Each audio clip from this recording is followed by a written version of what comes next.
सुप्रभात। मैं हूं जगेंद्राना। आज की हमारी आध्यात्मिक चर्चा का विषय है अंतिम तवज्जो। अंतिम तवज्जो।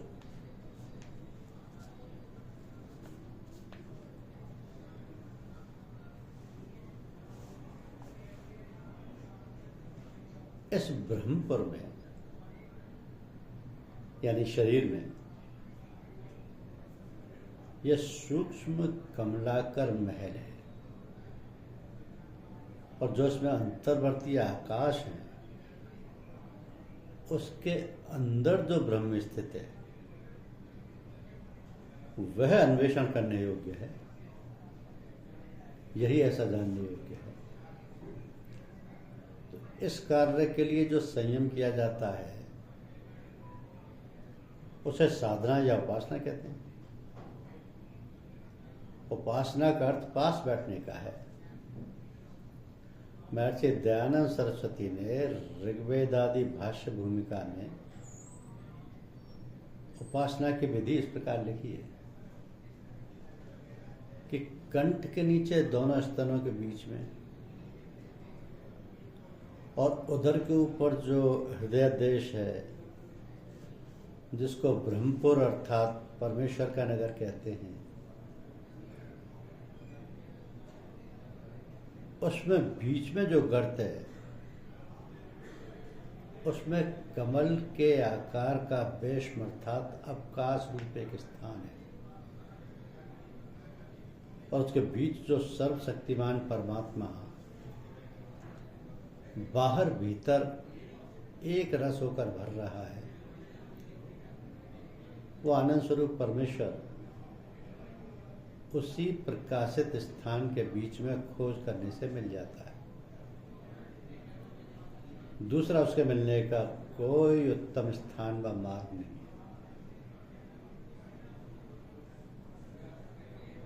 तो आशय यह है कि शरीर में हृदय के अंदर एक सूक्ष्म कमलाकार मंदिर है, उसके अंदर आकाश है और उस आकाश में ब्रह्म स्थित है।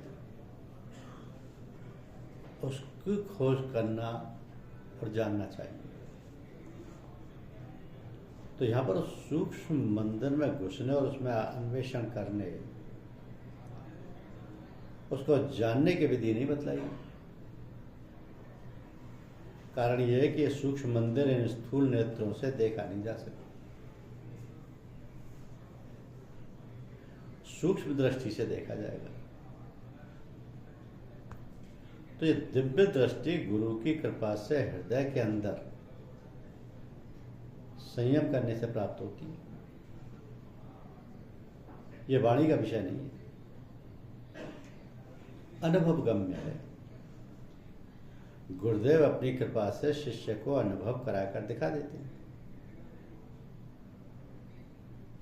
भगवान के मंदिर में प्रत्येक इंद्रिय और प्रत्येक नाड़ी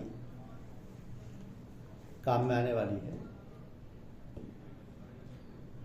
अब नाड़ियों या नर्व्स के द्वारा ही उसकी उपासना करनी होती है। तो हृदय के अंदर मन, चित्त, बुद्धि और अहंकार है, जिसको अंतःकरण चतुष्टय कहते हैं। तो यही जीव के मंत्रिमंडल है। मन ही संकल्प विकल्प करता रहता है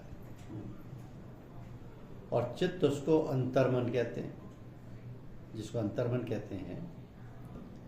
इनको सुरक्षित रखने के लिए रिकॉर्ड कीपर है। अब मन ने अच्छे या बुरे संकल्प किए, उनको चित्त तत्संबंधी विचारों के साथ शामिल करके बुद्धि के सुपुर्द कर देता है। अब उसका निर्णय अहंकार रूपी प्रधानमंत्री के सामने पेश होता है।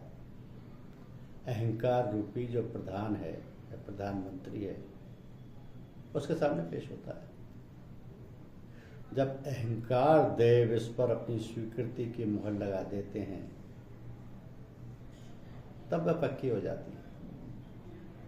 इसको जीव भी मान लेता है, उसी के अनुसार काम करता है।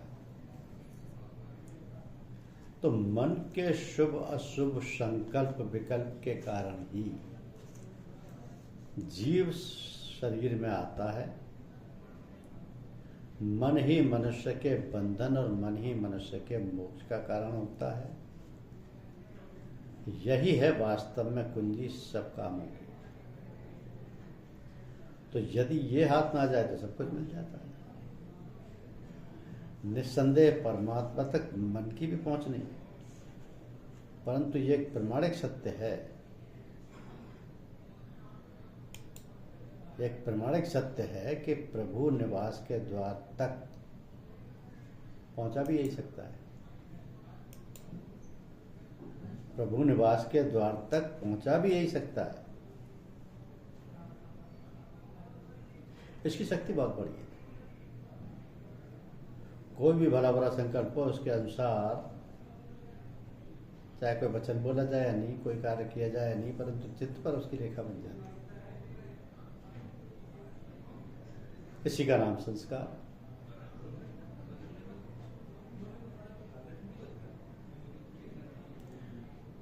इसकी शक्ति बहुत बड़ी है। कोई भी भला बुरा संकल्प हो, उसके अनुसार चाहे कोई बीच वचन बोला जाए या नहीं, कोई कार्य किया जाए या नहीं, परंतु उसकी चित्त पर रेखा बन जाती है। इसी का नाम संस्कार है।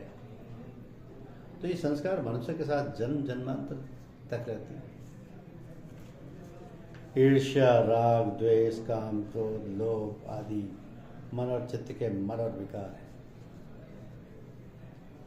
जिनके कारण रेखा बनती है। हृदय के अंदर उस प्यारे प्रीतम का निवास है, किंतु मन की चंचलता, मल और विकारों व आचार आवरणों के कारण उनके उसके दर्शन नहीं होते। तो मन के संकल्प विकल्प तथा मल और आवरण को दूर करना अत्यावश्यक है। उनके दूर करने का उपाय संयम, आंतरिक सत्संग और उपासना है। हृदय ही प्रेम, श्रद्धा और भक्ति का स्थान है। इसी कारण भक्तों के संयम करने का स्थान हृदय है और यहीं पर उस प्रियतम के दर्शन होते हैं। शरीर रचना के अनुसार मस्तिष्क से एक विशेष नाड़ी भी, जिसका नाम वेगस नर्व या वेजस नाड़ी है, सीधी हृदय तक जाती है। ये सीधी हृदय तक आती है तथा हृदय और मस्तिष्क से सीधा रास्ता बना देती है। तो गुरुदेव अपनी कृपा से इस नाड़ी द्वारा शिष्य को आने जाने का अनुभव करा देते हैं। अब जिनके मल और आवरण क्षय हो चुके हैं, उन भक्तों और योगियों की आत्मा मृत्यु के समय इसी मार्ग से अथवा सुषुम्ना के द्वारा सहस्त्रार में पहुंचकर ब्रह्मरंध्र द्वारा निर्धाम को पहुंच जाती है। इतिहास बताता है कि अन्य विद्याओं की तरह आत्मविद्या में भी समय समय पर खोज और परिवर्तन होते रहे। पिछले समय में आध्यात्मिक पथिकों के लिए दो ही मुख्य मार्ग थे, एक राजयोग, दूसरा हठ योग। तो आगे चलकर राजयोग में दो शाखाएं हो गई, जिनका नाम शब्द योग और भक्ति योग है।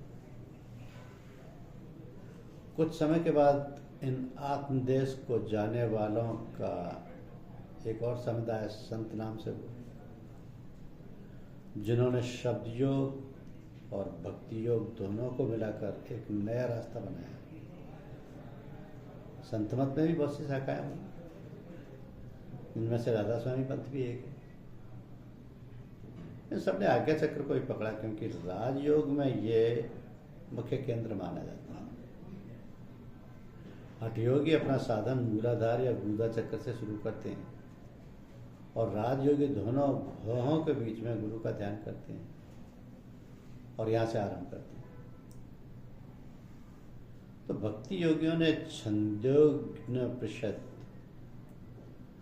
छंदोग्योपनिषद में उपयोग दिए संकेत के अनुसार हृदय के स्थान को श्रेष्ठ समझा तथा वहीं अपने गुरु का ध्यान करने लगे। तो गुरु का ध्यान किसी भी स्थान पर किया जाए मन की चंचलता या विक्षेप को दूर करने के लिए सबसे उत्तम उपाय है।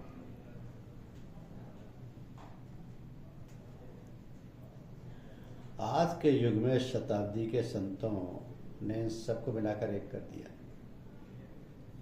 इसमें हमारे पूज्य गुरुदेव का मुख्य स्थान है। उन्होंने पुरानी रस्मों को बहुत कुछ परिवर्तन करके साधकों को एक अत्यंत सरल और सुगम मार्ग दिखाया। उन्होंने कहा, ना चक्रों को भेदने की जरूरत है, ना अनाहत शब्दों में अपने को अटकाने की जरूरत है। गुरुदेव से अपने प्रेम का संबंध दृढ़ करो, उनसे शक्ति खींचो और शक्ति के द्वारा हृदय के मल और आवरण को नष्ट कर डालो। साधक का काम केवल शक्ति खींचना है और अपने अंदर उसे भरना है। बाकी काम वो शक्ति अपने आप करेगी। तो साधक को ना तो कोई परिश्रम ही करना होगा, ना किसी क्रिया के करने की जरूरत होगी। जिस दिन साधक मल और आवरण को दूर कर अपने हृदय को निर्मल बना लेगा, उसी दिन दर्शन का अधिकारी हो जाएगा। उसी समय हृदय की गुहा में बैठे हुए उस मनमोहन प्रियतम के दर्शन हो जाएंगे। तो कितना सरल ये मार्ग है, जिसमें ना कोई जप है, ना शब्द अभ्यास है, ना हठयोग की कोई क्रिया ही है। केवल शक्ति लेना और उसके द्वारा अपने हृदय के राग, द्वेष, ईर्ष्या आदि मल और आवरण को हटाना है। अब जिस कमरे की सफाई साधक को करनी है, उसको उसी में पहुंचकर ये काम वहीं बैठकर करना होगा।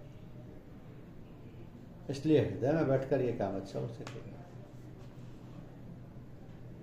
तो हमारा हृदय ही राजधानी है, सीट ऑफ गवर्नमेंट। यहीं पर सम्राटों का सम्राट आत्मा वास करता है। यहीं पर शरीर रूपी ब्रह्मपुर के जीव रूपी राजा का भी दफ्तर है, जहाँ पर मन, चित्त, बुद्धि व अहंकार रूपी मंत्रिमंडल है। अब संयम करने कहाँ जाओगे?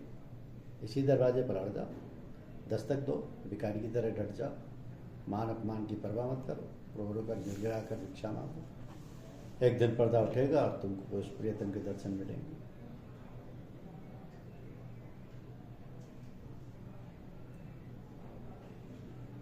कहा है कि द्वार धनी के पड़ा रहे और थका धनी के खाए।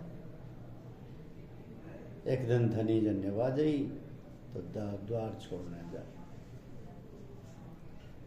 एक दिन गुरुदेव कह रहे थे कि अंतिम श्वास बिल्कुल खाली जाना चाहिए, जिसमें ईश्वर, गुरु, किसी का भी ख्याल ना हो। एक साधक ने प्रश्न किया, गीता में कहा है कि अंतिम समय में तू मेरा स्मरण कर, इससे क्या कारण है? तो पूज्य चाचा जी ने फरमाया कि भगवान श्री कृष्ण गुरु की हैसियत से अपने प्यारे शिष्य अर्जुन को बतला रहे हैं। ये गुरु का कर्तव्य है कि अंतिम समय में अपनी विशेष तवज्जो द्वारा शिष्य को बिल्कुल खाली भेजे। अतः गुरु से शरीर हो या ना हो, अवश्य ही आएंगे और अपना कर्तव्य पूरा करेंगे। तो अंतिम तवज्जो का नाम तवज्जो इत्तेहादी है। इससे बच्चे कुछ संस्कार दग्ध होकर मन की दशा छलनी कैसी हो जाती है, इसमें कोई बात ठहरती नहीं। एक तरफ से आई और दूसरी तरफ से निकल गई। इसलिए साधक को चाहिए कि चक्करों को छोड़कर समर्थ गुरु से अपना प्रेम संबंध ऐसा घनिष्ठ जोड़ ले कि दिन रात उसकी याद न भूले। क्या खबर कौन सी अंतिम श्वास में? पूज्य चाचा जी महाराज कहते हैं कि संत जन जीवों के संस्कारों को क्षण भर में साफ कर देते हैं। हाँ, जब देखते हैं कि अंतिम समय आ गया और कुछ कर्म धर्म नहीं बन पड़ेगा, उस समय मोह त्याग कर संस्कारों को साफ कर देते हैं। यहाँ एक सत्संगी भाई ने पूछा कि महाराज जी, वो इत्तेहादी तवज्जो जिससे मन छलनी की तरह हो जाता है, अभी से क्यों नहीं करते, ताकि मन में संकल्प विकल्प ना उठे? तो महाराज जी ने उत्तर फरमाया कि उस हालत में जीवित नहीं रह सकते।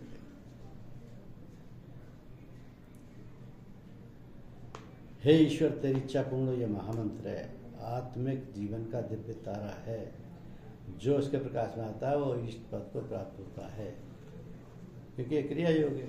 दिन और रात में जब खाली हो तब तब मौका मिले, यही जाप मन ही मन में बराबर करते रहना चाहिए, कुछ दिनों में इसका लाभ का अनुभव हो। और ये मौका मिल ही जाता है। संतजन जीवों के संस्कारों को क्षण भर में साफ कर देते हैं, और जब देखते हैं कि अंतिम समय आ गया और कुछ धर्म कर्म नहीं बन पड़ा, उस समय मोह त्याग कर संस्कारों को साफ कर देते हैं। जहाँ एक सत्संग भाई ने सवाल किया था, उसके जवाब ये है कि वो उचित हालातों में ही तवज्जो देती, अंतिम तवज्जो, क्योंकि ये अंतिम तवज्जो का नाम ही तवज्जो इत्तेहादी है। धन्यवाद।